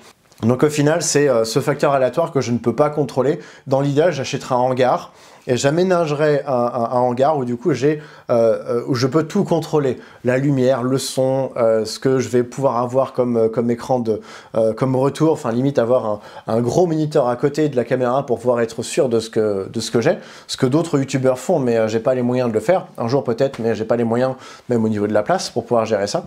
Donc un jour ça pourrait être une idée pour limiter ce genre de facteurs aléatoires, mais toujours est-il que c'est à l'heure actuelle compliqué de pouvoir gérer ça avec un budget qui n'est pas extensible évidemment. On sait que YouTube est un univers avec parfois quelques haters, ça arrive. Mais je me suis laissé dire que dans le WW2 il y en a plus qu'ailleurs. Alors as-tu quelques anecdotes à ce sujet? Ouais, des anecdotes de haters, j'en ai. Après le truc c'est que j'en ai tellement que je les oublie au fur et à mesure. Ne serait-ce parce que je peux pas me concentrer sur ce qu'ils disent quand c'est pas sourcé, mal sourcé. Mais par exemple, on m'a déjà dit que sur ma toute première vidéo sur l'uniforme Afrika Korps, il y avait des erreurs dessus. Et finalement, ça fait 4-5 ans que la vidéo est sortie, que j'ai eu ce commentaire-là, et j'ai jamais pu contredire cette personne-là. Donc là, pour moi, c'est pas un hater, c'est quelqu'un qui veut me faire avancer. Mais par exemple, j'ai posté récemment une photo sur un groupe, une photo d'un de mes uniformes que je suis en train de finaliser finalement, sur un groupe de reconstitution qui est international, et du coup anglophone, et c'est là où j'ai vu qu'il y avait plein d'anglais qui me disaient c'est bien mais change ça, c'est bien mais change ça, et il y a un français qui est intervenu qui a dit ah non ça c'est pas bon, ça c'est pas bon, ça c'est pas bon, ça c'est pas bon, c'est dommage parce que du coup ça gâche tout le réalisme. Et derrière, le problème, c'est que tous ces arguments, j'ai pu les contrer avec mes sources à moi, avec des photos de collection qui sont dans des bouquins. Et du coup, je lui disais, bah c'est con, bah tu diras au gars qui a fait le bouquin que bah, ce qu'il fait, c'est pas réaliste, alors que c'est du vrai matos. Et derrière, bah c'est le problème de qui a tort, qui a raison. Ça sert à rien de vouloir. C'est la fameuse phrase, c'est comme jouer aux échecs contre un pigeon. De toute façon, avant la fin de la partie, il va chier sur l'échiquier et puis il va dire qu'il a gagné. Donc là, bah, avec le monde des haters, c'est pareil, ça ne sert à rien de perdre du temps avec eux. De temps en temps, je vais publier ça sur mon profil Facebook, mais en privé, juste il y a les amis qui vont le voir, parce que c'est mon moyen à moi de pouvoir, c'est une sorte d'exutoire. À un moment, si j'intègre sans relâcher, je vais exploser. Et d'exploser sur Internet, en général, c'est jamais bon. Parce que après, pour remonter en selle, c'est compliqué. Mais après, oui, il y en a quelques-uns aussi qui vont aller me faire chier en postant des stories sans me citer, sauf que bah, moi j'ai des oreilles partout. Et des gens, parce que le monde du militaria est quand même très petit, et du coup forcément je vais avoir des captures d'écran à un moment où je vois qu'on parle de moi en essayant de me dénigrer, mais sans me flaguer comme ça, c'est oh, on fait la guerre mais de loin, enfin derrière un écran. Mais évidemment, ces gens-là, quand je vais les croiser en vrai, bah, je les attends. Je les attends, mais même pas pour leur péter la gueule, ça me sert à rien. Puis même eux, ça leur servira à rien. Enfin si, ça leur servirait de se dire « Ouais, Néo, il a perdu son calme à cause de moi ». Non, j'ai même pas envie d'en arriver là, c'est juste leur montrer que je ne suis pas qui ils pensent que je suis, parce que ce que je montre via un magazine, via une chaîne YouTube, c'est un personnage, c'est pas moi dans la vie de tous les jours. Là, je suis en chemise, je suis en mode chef de projet, ce que je suis dans la vie de tous les jours, parce que je suis pas la personne que je suis derrière YouTube et dans la vie de tous les jours. Après, je dis pas que dans la vie de tous les jours, je suis un connard par rapport aux youtubeurs que je veux montrer, bien sûr, mais c'est que le youtubeur airsofter sera gentil, sympa, le youtubeur reconstitueur sera sérieux, et il y a vraiment une différence entre les deux, c'est que je vais pas faire de blagues dans mes vidéos d'uniforme, et ça je le fais de manière volontaire. Je vais mettre une petite touche à la fin, donc de mon point de vue c'est hors vidéo, pour pouvoir garder ma petite empreinte avec ce petit moment un peu détente, que je vais pouvoir caler dans toutes mes vidéos Airsoft et Donix avec des casiarmes, c'est du faux, je peux rigoler, je peux faire ce que je veux. Donc là, je vais pouvoir faire des blagues de cul, je vais pouvoir dire des proutes, des merdes, mais voilà, c'est du... parce qu'on reste sur le domaine du jeu, alors que sur les uniformes, ça va être sérieux. Ça d'ailleurs, il y a des haters qui... Par simplicité d'esprit, vont tout regrouper ensemble et dire que par l'humour, je dévalorise les uniformes. Sauf que bah non, ça c'est qu'ils n'ont pas compris et que bah, peut-être que le message est mal passé et que eux ne se sont pas intéressés assez à ce que je faisais, c'est juste qu'ils voient un gars qui a 37 000 abonnés, 38 maintenant, qui a beaucoup du coup de renommée dans ce milieu-là qui est très petit. Donc oui, 37 000 par rapport au monde de YouTube, c'est très petit, mais par rapport au monde de la reconstitution et de l'airsoft seconde guerre, c'est énorme. Et du coup, pour certains, ça va les tendre parce que ils aimeraient être dans une certaine situation où ils pourraient avoir le même impact que moi en termes de parole, de choix. Quand je montre quelque chose, évidemment, ça n'aura pas la même retombée que quand eux vont mettre une photo sur Internet. Alors que... après, leurs photos seront peut-être bien meilleures que les miennes, mais tout dépend dans le domaine qui sera concerné. Et là aussi, c'est pas méchant ce que je veux dire, mais moi je dois suivre une certaine régularité, que ce soit dans mes vidéos, d'uniforme, de réplique d'Airsoft. Du coup, c'est un rythme qui est très compliqué à tenir en plus de mes activités normales, vie de famille, le travail, les articles dans Militaria. Et bah, il y a plein de gens qui, du coup, m'aident à pouvoir essayer de contrôler, entre guillemets, et de raisonner ces haters, parce que moi, je peux pas répondre à ces haters. Je peux pas, en fait, ça servira à rien, comme je disais. Mais par contre, c'est d'autres gens qui sont dans mon entourage vont essayer de les raisonner en disant mais juste mets-toi à sa place et puis essaye de comprendre le pourquoi des fois.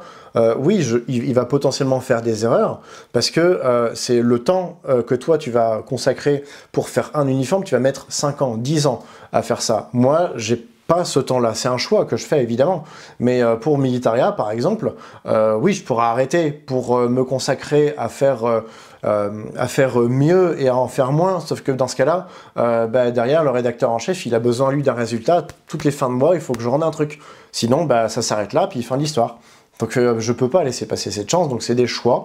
C'est oui, je fais plus de quantité que la qualité que je voudrais réellement faire, mais c'est aussi après une question de budget, évidemment. C'est plus je vais passer de temps, plus je vais avoir envie d'acheter, et plus je vais avoir envie d'acheter, plus ça coûte cher. Comme je m'auto-finance et que j'ai pas de financement extérieur, le choix il est vite fait. Donc à ces haters, je leur dis mettez-vous à ma place. Et ne serait-ce que psychologiquement, après oui, si vous voulez faire aussi bien que moi, tant mieux.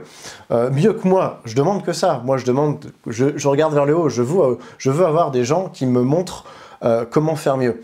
Mais ça, hélas, pour le moment, en tout cas, avec le paysage qu'on a actuellement sur YouTube, il n'y a qu'une chaîne allemande qui s'appelle PLV, qui, eux, font des petits courts-métrages. Bon, il y a des erreurs au niveau uniforme, bien sûr, mais par contre, eux, quand je regarde, il y a la technique, il y a le scénario, il y a l'immersion, et là, oui, j'apprends des trucs. Donc, à mes haters, je leur demande pas de faire pareil, parce que ça sert à... Enfin, c'est pas un concours de celui qui a la plus grosse, sinon, forcément, je gagne. Mais par contre, c'est... un concours de celui qui a la tête la mieux faite. Et dans ces cas-là, si vous êtes vraiment dans le but de partager vos connaissances qui sont absolument pour vous si importantes, et bien dans ce cas-là, faites-le de votre côté. Comme ça, moi aussi, je pourrai en apprendre. Sans m'en prendre plein la gueule. Quelle est l'importance des sponsors et partenaires pour tes vidéos et quels sont leurs rôles? Ouais, j'ai pas énormément de sponsors. En vrai, du vrai sponsoring, j'ai que des Stockage Games ponctuellement, du coup, pour les vidéos de répliques d'Airsoft, où derrière, j'ai le droit à un bon d'achat par vidéo. Voilà, c'est pas du vrai sponsoring, c'est un partenariat, parce qu'un vrai sponsoring, pour moi, c'est quelqu'un qui fait un chèque. Ça, j'en ai pas. J'ai pas de sponsor réel.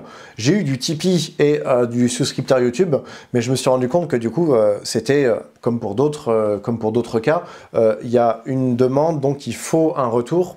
Et le retour, à partir du moment où je suis plus prêt à le fournir mensuellement, l'abonnement mensuel me dérangeait. Du coup, j'ai désactivé ces médias-là, ces moyens-là, donc je suis plus du tout financé par l'extérieur.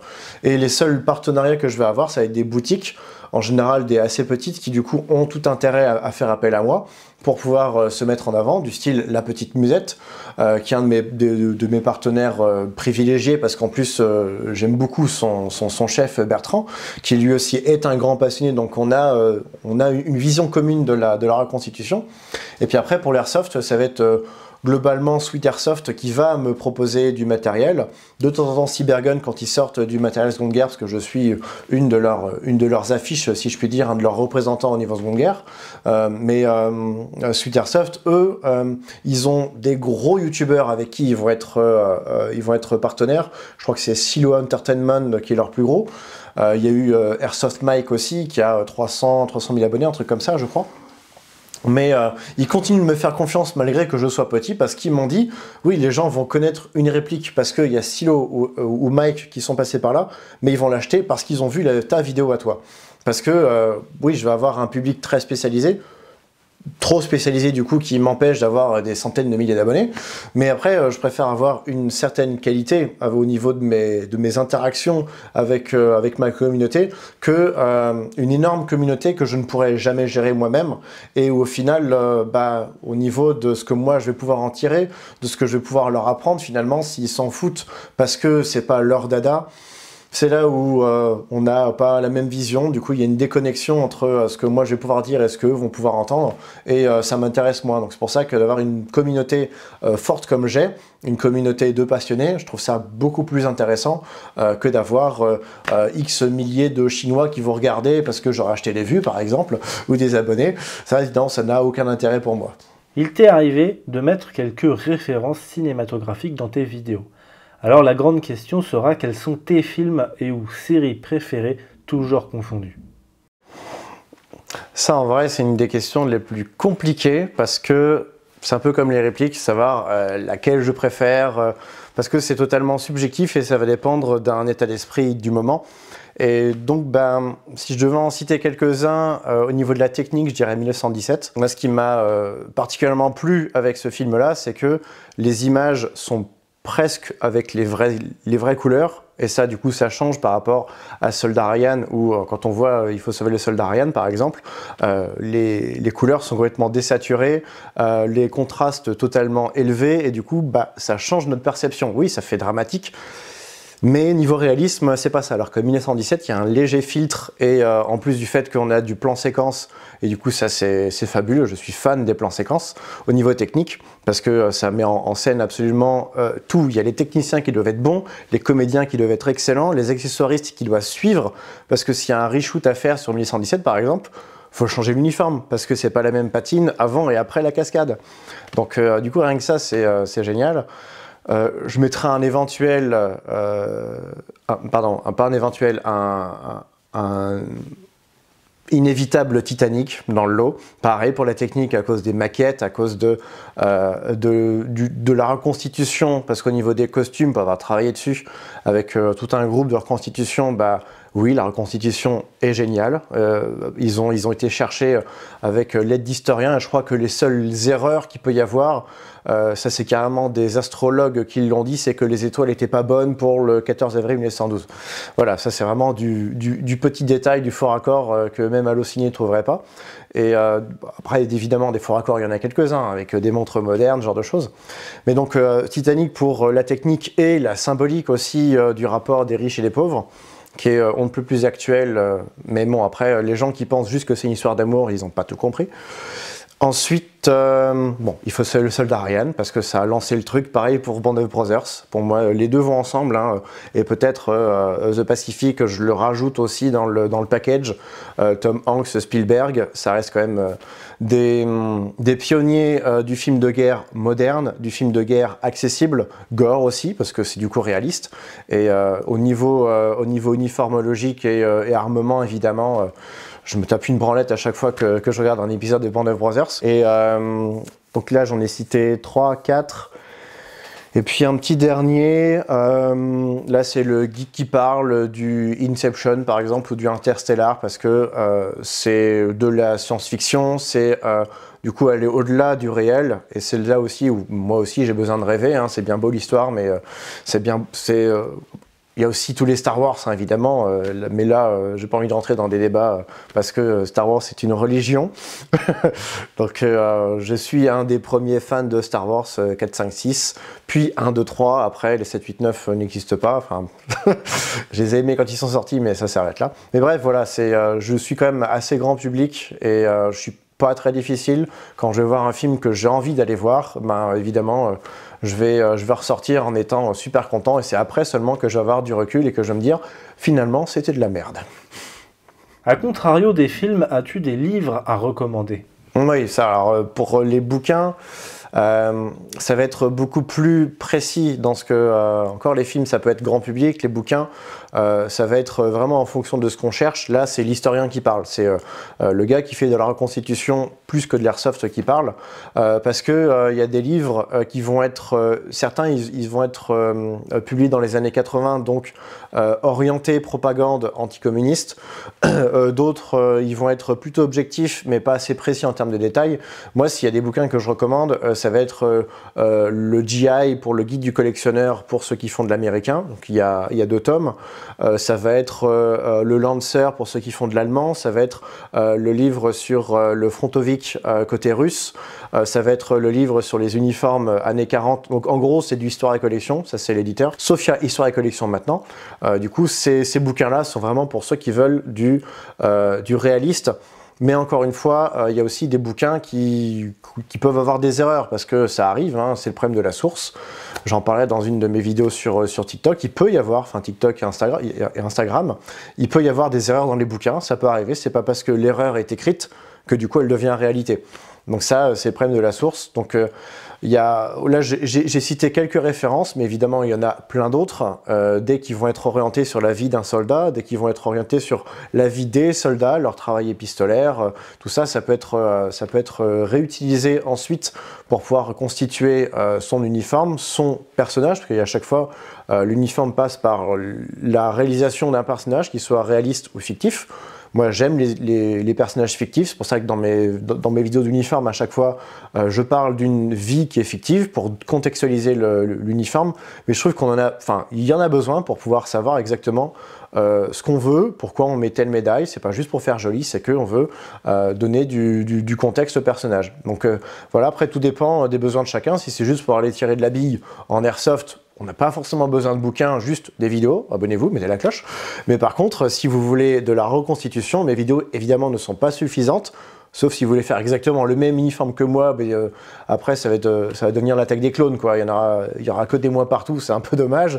Donc c'est bien d'avoir de la diversité dans l'uniforme, ce qui est un peu bizarre à dire. Mais au final, voilà, c'est chacun fait en fonction de ce dont il a besoin et de son budget aussi, parce qu'il y a certains bouquins que j'ai, ils coûtent 100 balles. Donc voilà, tu vends un rein pour acheter de la doc, pour ensuite acheter les bons uniformes, les bons éléments, mais ça peut t'éviter d'acheter de la merde parce que tu auras la bonne source. Comment ça se passe dans ton entourage d'avoir une telle passion? Heureusement, mon entourage est au courant depuis le début. Je ne l'ai jamais caché. Ça a pu poser des problèmes avec une de mes ex qui n'aimait pas trop les armes. Je peux comprendre, hein, je ne force personne à croire, hein, comme il disait l'autre. Mais par contre, le fait d'avoir une femme qui était déjà passionnée par le milieu de l'histoire, c'était surtout Seconde Guerre mondiale au moment où je l'ai rencontrée, mais après, c'est l'histoire en général, fait que on est tous les deux passionnés. Et on va pouvoir avancer en parallèle. Elle va avoir ça et ses périodes. Moi, j'ai une période, donc la Seconde Guerre mondiale, un peu de Première Guerre, mais il y a peu de matos quand même, Première Guerre, donc c'est plus compliqué. Mais elle, du coup, va avoir un champ d'action beaucoup plus large. Donc à chaque fois, elle me dit « Ah, c'est dommage que tu viennes pas en telle tenue, telle tenue. » Oui, c'est dommage, mais je peux pas tout faire. Mais du coup, après, le fait d'avoir... des parents qui dès le début voyaient que j'avais envie de faire de la collection, en étant, comme je disais, fils de militaire, ça aide, hein, même si il m'a quand même fait faire une préparation militaire supérieure pour être sûr que je ne voulais pas aller dans l'armée. Donc j'ai fait 3 semaines en étant marsouin au 3e RIMA. Voilà, ça m'a donné une certaine culture, et surtout à chaque fois qu'on me dit de toute façon vous les jeunes vous n'avez pas fait l'armée, bah si. Là, rien que pour cette phrase, voilà, là je peux le dire. Et toc. Mais par contre, l'avantage d'avoir aussi des gens dans ma famille qui comprennent cette passion-là fait que ça m'évite tout un tas de questions bizarres, de me faire déshériter parce que je montre un uniforme allemand, par exemple. Mais à côté de ça, mes parents se sont jamais vraiment rendus compte de l'importance que prenait mon travail.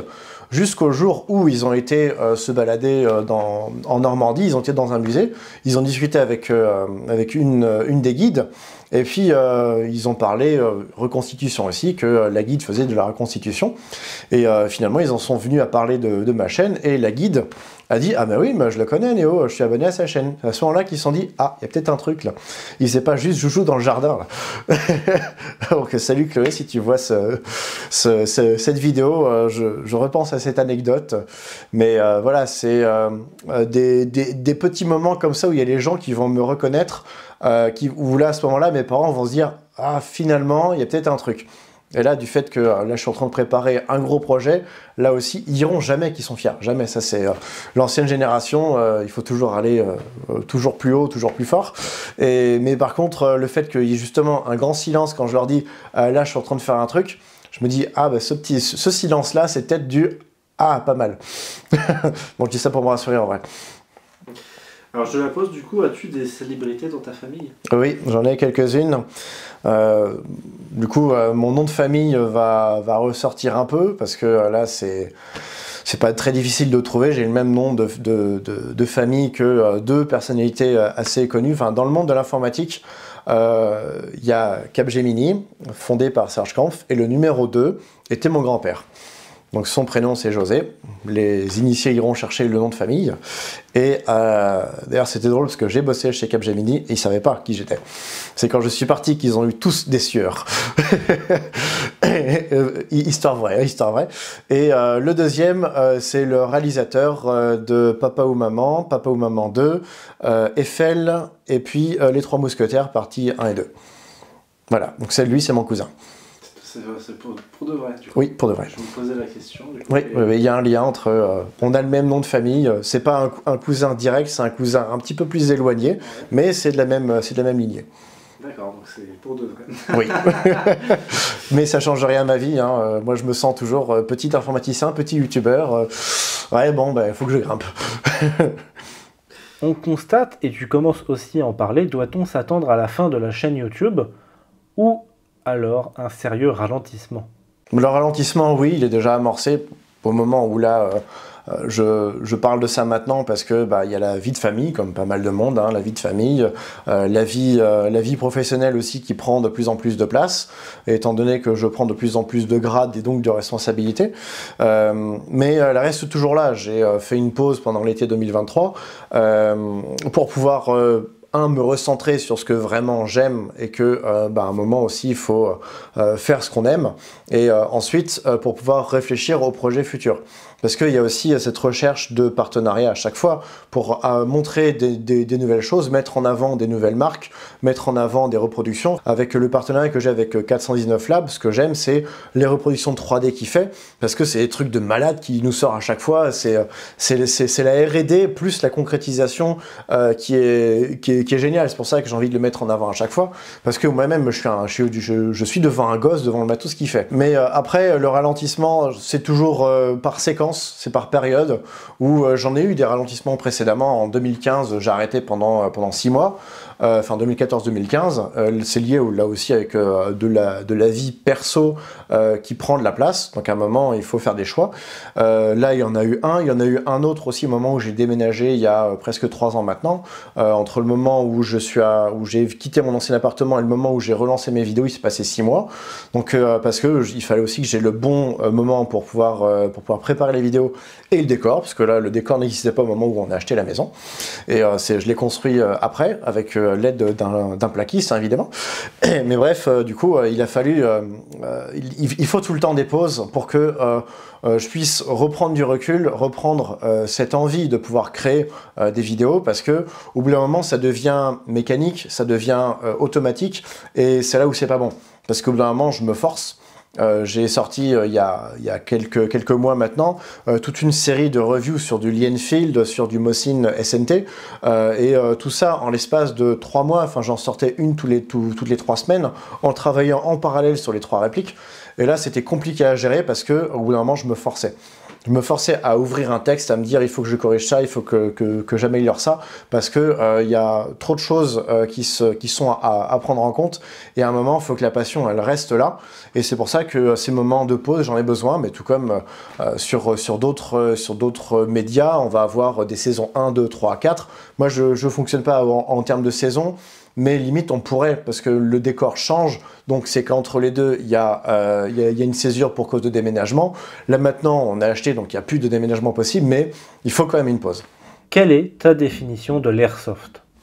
L'airsoft, la mienne sera totalement différente de celle de mes autres confrères, puisqu'on a chacun nos spécialités. Moi c'est Seconde Guerre mondiale uniquement, mais pour moi l'airsoft c'est un groupe de potes qui va aller se retrouver sur un terrain autour d'une thématique, surtout pour la Seconde Guerre, avec du coup une immersion qui va permettre de se mettre dans la peau de quelqu'un qu'on n'est pas dans la vie de tous les jours.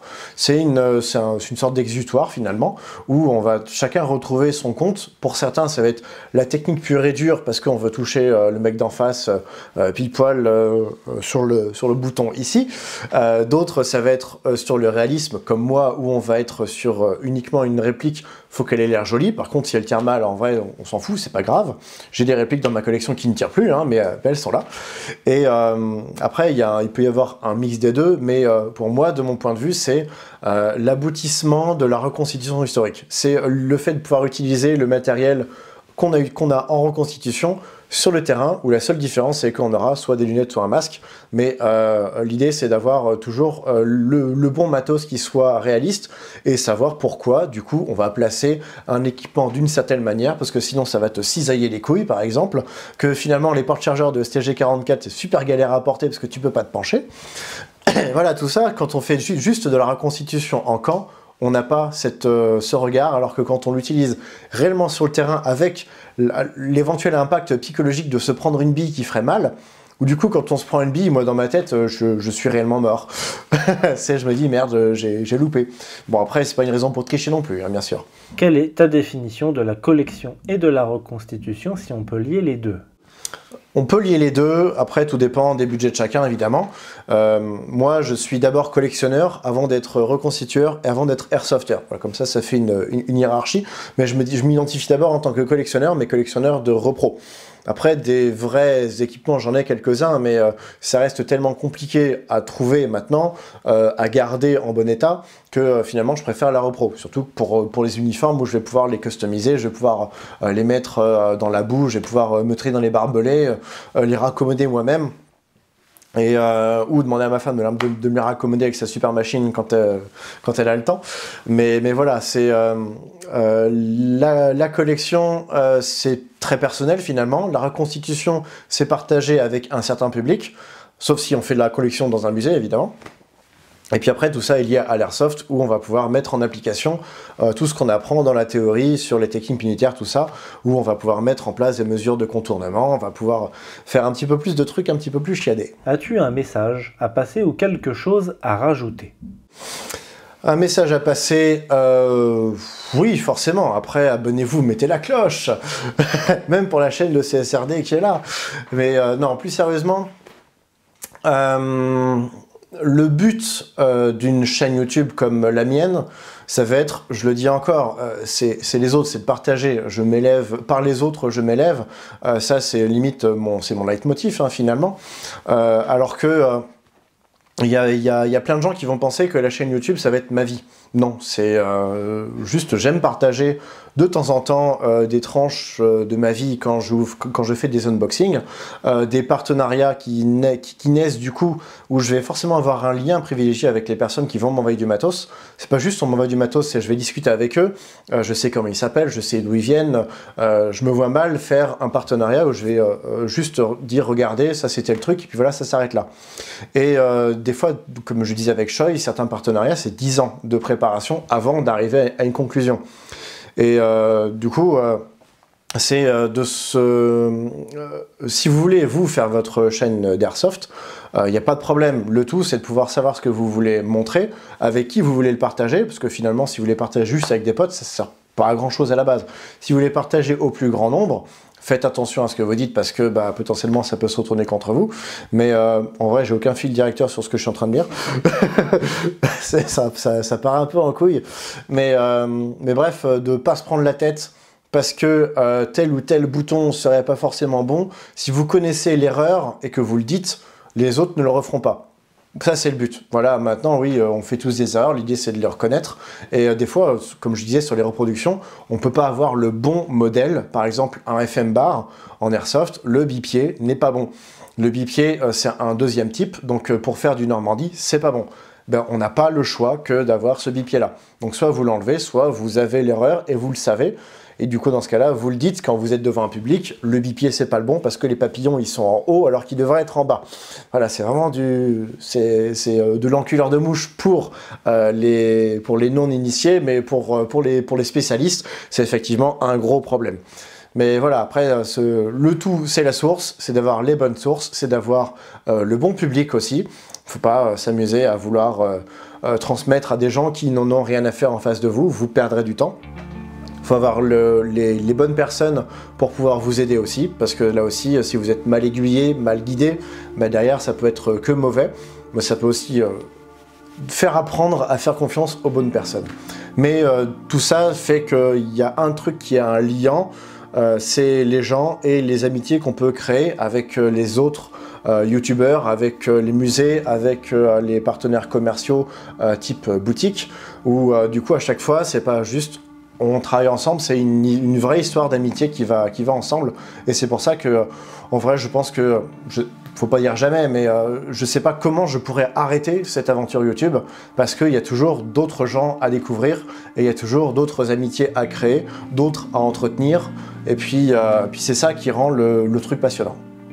Ok, merci à toi. Merci à toi de m'avoir invité chez Seb.